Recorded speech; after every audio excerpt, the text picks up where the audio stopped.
Hello everyone, I hope you're doing fine. My name is Skyline and welcome to Dourado.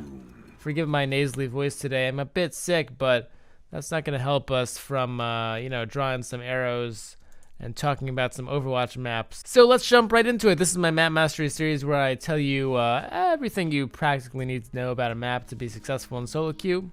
So here we go, we always start with attack and then we move on to defense. Let's start with the first point. So on attack, of course, this choke point is the bane of all attackers on this map. How many times have teams in solo queue been stopped here, right? But before that, there are even some times when teams get stopped here, mostly in lower ranks, I noticed, and that's when the enemy team is holding somewhere over here, plus up here, and you just can't progress. And there's a really easy fix to this. You should never lose to that. Simply, when you're coming out of spawn, use this lower area. It comes out safely either behind the defenders, like the Reinhardt who's standing here with his shield, or if you come up here, it's behind the DPS who are on the high ground. So either way, just you yourself, a single flanker, or multiple people, your entire team, doesn't matter. Going this way will pretty much break any defense that's situated before the choke point. Alright, but now once you've gotten to the choke point, what do we do from here? So a lot of teams get stuck here because there's lots of pew-pewing and maybe a Reinhardt and all sorts of nasty stuff at the choke point. You can come up here to the high ground. This is marginally better if you catch them off guard, right? But it's still a choke point. You still got the shield and the pew. Yeah, it's not that good, right? But there is a distinct advantage of this over down in the choke point, and this is why. Because when you're going through the choke point, you really have no good flanking options. If you come through here, let's say, through the flank, well, the enemy team is already looking here anyway.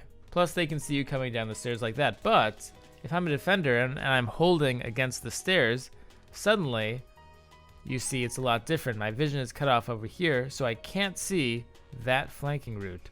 A lot of times, teams will stand like this, or they'll stand like this, or maybe up here when they're guarding the stairwell, and it makes these areas much more potent because suddenly this turns into a pincer. This is now suddenly behind them because the enemy team is looking this way, and so here you're coming from behind them. Plus, this window becomes quite a bit better because now you're more like sidelining them. You're hitting them from the side as opposed to just straight on where they're going to kill you immediately. So this push down the stairs isn't intrinsically more powerful by itself than the choke point. You have to understand that. In fact, it might even be a bit weaker because it is a smaller choke point. It depends. It's pretty close, but it is much stronger when you utilize it with these flanking routes. So playing one of those heroes in solo queue when your team goes that way can be very effective. Or asking, hey Genji, we're going to push top. Can you push from the right side? There's also this flanking route back here, but I don't really like it too much until the payload is already pushed out pretty far and the enemy team is already holding pretty far back. Then it's not too bad to jump over there. But regardless, it's a very, very long time to rotate around to this area. Look, you have to go from spawn all the way around to here, and then you're pretty much isolated. Like, it's a good 5 seconds before you can get back with your team. You have to come over here, and then you have to walk all the way up. And if anyone sees you along the way, it's a big waste of time. So this flanking route can be very effective. It's just a big investment to take it. So I would prefer if these smaller ones were used first. Defense should theoretically actually have kind of a bad time on this map because they're sort of in a conundrum. So we already talked about how if you're just facing this straight on, if you're like all in, okay, we're going to defend the stairs, suddenly you get wrecked from these angles. And yet, if you want to stand back and get a wider picture, the further back you stand, the more this flanking route becomes dangerous, especially as a support. If you're on Ana and you start saying, okay, I want to be safe, I'm gonna stand all the way back here or all the way back here, suddenly now you're isolated, so this guy can come in and wreck you, whatever that solo flanker is. So on defense, it kind of depends on what they're doing. If the enemy team is just pushing through this choke like normal, hold it up really close. As a support player, as a DPS player, play a little bit closer than you normally would because you're taking away the usefulness of this back flanking area. And that's really the only tool they have because these tools are gone. They don't have those. And this flanking route on the side is not too powerful. So just standing very closer than you normally would is pretty good. On the flip side, If you don't think that they're using that back way, if instead they're pushing from the stairs and they're using this as their sort of their flanking route, standing back can be very strong. You know, as Anna or as Soldier or Mercy, you know, any of those longer range heroes, Zenyatta playing all the way back here in the building can be extremely potent. Holding the stairs from here with an Anna or a Zenyatta, very, very strong. Playing back, just make sure you get that big picture so you don't get destroyed by anyone coming from this side. But overall, it is pretty difficult as the attackers. If they rotate properly, they will always have the advantage over you because they have this entire arc that they can come at you from. And if they have a Pharah, you know, they can even come over the building. Why not? This first point of Dorado will really task your your map awareness. But definitely, I do think you should stay on this side. I prefer this side in general, like over here, to defend as opposed to over here. Because if you look at where I can see. I can now see the flank route, all that. So you can see everything from this side, really. But if you're standing over here and you're looking on this side, now you can see much less. Now suddenly the back flanking route behind you is much worse. Now you have less vision over this area over here. Let's say if they're coming from stairs and you look this way, oh well, then suddenly you just expose yourself to everything. So this side of Dorado is much stronger, with the downside of course being that you're a little bit further away from the cart, but let the tanks do that. If you are a tank, you have to always be aware. Standing like here is generally pretty good because you can contest the cart and get a pretty good vision of everything as well. So I think that's just about it for the first point of Dorado. Of course, once you get pushed this far in on defense, this is the best spot for you up here, utilizing this high ground. But at the same time, it's pretty claustrophobic. You're pushed in quite a bit, so you really have to do some hard outplaying. You have to get it back out if you want to hold the point, because really the defender's option is only in this area, and it's such a small congested space that it's easy for the attackers to do all sorts of nasty stuff to you. Alright, so let's jump straight to the second point. It's a lot of high ground. Second point has a lot of high ground, more high ground I think than any other map, more relevant high ground that is. If you look, this is the final area where you get the checkpoint, and on either side there's just a giant strip of high ground both ways. So clearly that's going to be pretty important here, but pushing out, it's not too hard. This is basically all freebie space for the attackers. But once you get to here, you can run into an issue. Some teams do get stalled out here because of this high ground. And it's because you come over here, there's maybe a Roadhog up there, a Soldier, McCree, Pharah, something up there suppressing you, which means you can't push forward. Because normally on the ground, this is not a very good spot. Because look, the attackers rather, they have this area they can come in from the side. They have this area that they can come in from the side. And so there's two very easy flanking routes to get around this ground-based defense. But on the high ground, that's a different story. The attackers don't have as many options, but they still need to deal with it to progress. Sometimes it just takes one flanker, a diva to knock them off, something like that. And if you have to be that for your team, then be that. But really, what I actually prefer, I think that there's no reason the entire team can't just come right up here, up the stairs. The entire team, all 6 of you, through here. And there's absolutely nothing they can do really at this point, and you can just take them all out with 6 people, because very, very rarely do all 6 hold up here, and if all 6 hold up here, you can just push the cart through anyway. Generally, there's someone down here contesting, making this a 5v6 right off the bat. At the very maximum, usually you're only going to see like 1 DPS and a healer up here, maybe 3 people. Very rarely you're going to see the 5-6 person hold. If there's a full 6 person hold there, you can just push through. Anything else, then you do your whole 6 person push up there, and it just makes it very hard for this to be defensible by the defense. You can just come down, push through. So really, properly done, this whole section of the map shouldn't be a problem for the attackers. Once you get here though, this is where a lot of teams start to face their issues, is trying to push through this little archway. And now you have the issue, of course, people attacking you on the high ground. Plus, this is just a pretty defensible area. The defenders, rather, are looking in that direction. You can't really flank them because they're already looking from that direction. The only way to go around is all the way through the back. This huge, huge flank around route. And even then, I mean, that's pretty far away. For a lot of heroes to actually do anything, maybe a Soldier can do something. But a McCree, that's usually out of his range. If he's attacking from like all the way back here, you'd have to come up into these windows, and at this point it just becomes a battle for the high ground. Who can get this? Who can get these windows? Who can get this high ground? And again, on this particular section, I think that the high ground is so important that if you get stopped here, let's say, and you need to do another push, just bring all 6 people, just the entire team, straight up through here. Now, that means you guarantee clear this entire thing out. You can have your McCree, your Soldier, whatever, your Farah, come over. Well, maybe not your Farah. She can fly somewhere. But your McCree, your Soldier, your DPS player can come through this window. Your team can come up here, jump down. You can even have another person over here. Look how much control you have suddenly if you can take this high ground with 6 people. And they really can't do anything. So I do think that the second point of Dorado, just coming through with 6, rolling over the high ground, makes this point very easy. And that's why on defense, it's really not very interesting, I guess, or complex. But on defense, simply all 6 people up here. After every single fight, you have to reset to all 6 people being up here. Because if the enemy team does some sort of power play on the high ground where they bring all 6, then you have to be able to meet them up. There's no way you can't.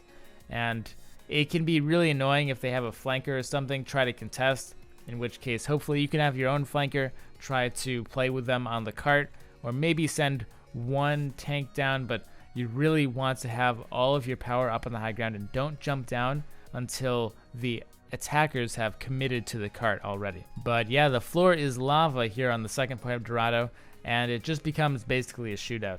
Whoever can win these like either this long range battle here or this short range battle here usually takes it. This is basically the entire dynamic of the map doing that. On the ground, you are really sitting duck. Like if the defenders are on the ground and the attackers are on the high ground, the defenders lose. If the attackers are on the ground and the defenders are on the high ground, the attackers lose.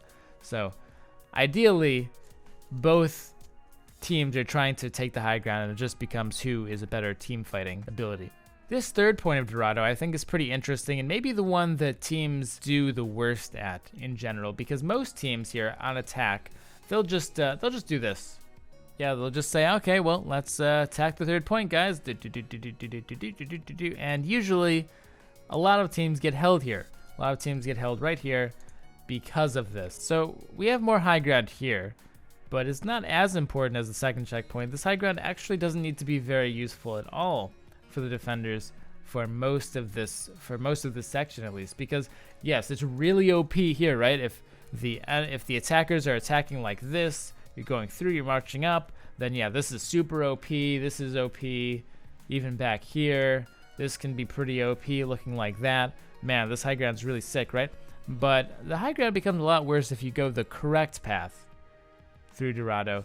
A lot of teams would be better off just doing this, right? From spawn, go up the stairs, through here, and then suddenly we are on the point, just like that. Wow, that was easy and faster and safer, and the high ground has no power over that. So as an attacker, pretty much forget that this entire area of the map exists for the most part, and just take stairs control. This is so important because they can see you coming through the glass, obviously, but they don't know whether you're going to go up or down.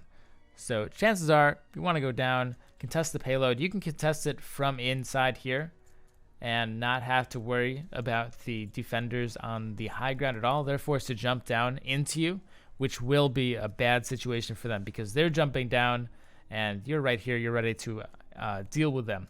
And then once you push out, now you have a lot of mobility. As the team that controls these stairs, you can say, oh, well, we're going to go up. Never mind, we're going to go down. Never mind, we're going to go back up again. And it's very, very difficult for the defenders to deal with. So as long as you have control of this area, you will have the advantage. And you're going to want more of a close range team for this. There won't be a lot of long range fights happening for the attackers. It's just going to be mostly in this hallway, dealing with this close quarters, and up top is similar, having like a soldier or something come up here afterwards, because remember, you do have stairs control, right? So let's say you're fighting right there, the soldier, if you have a soldier, you can just quickly come up here, and this is very strong once you have an opening. So the attackers have a lot of leeway, a lot of advantage. You know, normally defenders they hold what, like over here, maybe they'll hold up here with a couple people up here. This is advantageous for the attackers. The defenders should not be able to hold that regularly. And then once you push up to back here, it becomes a real big mess, right? Because now you have the side to deal with, the front to deal with, the back is very strong now to deal with. and it's just there's no cover here to deal with the payload. So of course the defenders aren't going to be having too much of a good time if they're pushed back here. But as a defender, how do you stop this, right? And I think that the defenders of this map often hold in the wrong area. I don't think that there's any need to hold, be scared and hold way back here. We can hold up here. The spawn is pretty far away. Like, this is not a short spawn. We're not spawn camping at all. The spawn is, whoa, like, we can't even see it yet. Okay, there, now we can see it. That's the spawn right there. It's pretty far away. So holding way back there is giving a bit too much room, I think. The defenders holding right here in this spot is incredibly strong. Because first of all, this is gone. You can't push through that, period. There's no way that any attackers can push through such a small choke point. You now have stair control. They can't do anything to you in that regard. I mean, yeah, they can push through here, sure. But now you can just rotate, and you have a shorter rotation time. Boom, now you're defending. And plus, boom, now you have the high ground as well, because you have stairs control. Someone can just go there, and you have the advantage in that case. And of course, if they push through in this area, well, you have a bit of an advantage, right? You have some cover here. You have a little bit of an elevated position. You can jump down, do some stuff to them. So this is very hard. I've almost never in solo queue see any team break this defense sitting here. And usually just accidental. Like, you know, the defenders will be pushing and they'll wreck them a little bit, and they'll just stand here and they just dominate. I've never seen a defense that holds here on solo queue fail. And it's for those reasons, I believe. So I really think that on Dourado, this is the most optimal place to defend, not back here. All right, tips and tricks time. Here's a cool jump with Soldier, just on defense. Just look at the building, hop over, and suddenly, oh, look at this. We're somewhere new. Farah is literally a god attacking the first point of Dourado because she can hop over all these houses. And look at that. Ooh, look. You can see everything very clearly. And, you know, if you're in trouble, you can just back out and be like, nope. And she's not even too bad in the second point either. Look at this. Just fuel up, rocket up. And now, oh, you're doing the same thing on this side too. These houses are Farah's dreamland, essentially. Actually, while we're at it, we'll just show something on the third point as well. So this one, you boost up, you boost over, and usually with relative safety, you can get up here. And so this is a nice spot for Farah. You can, well, really harass the high ground quite a bit. And, well, let's actually go over to the other side here. All right, notice I can just stay up here forever. So you can, you know, shoot there, shoot there. This is very annoying, and you can stay up here forever. And you can even bring a Mercy along for the ride too, why not? And then you can just come down whenever you want.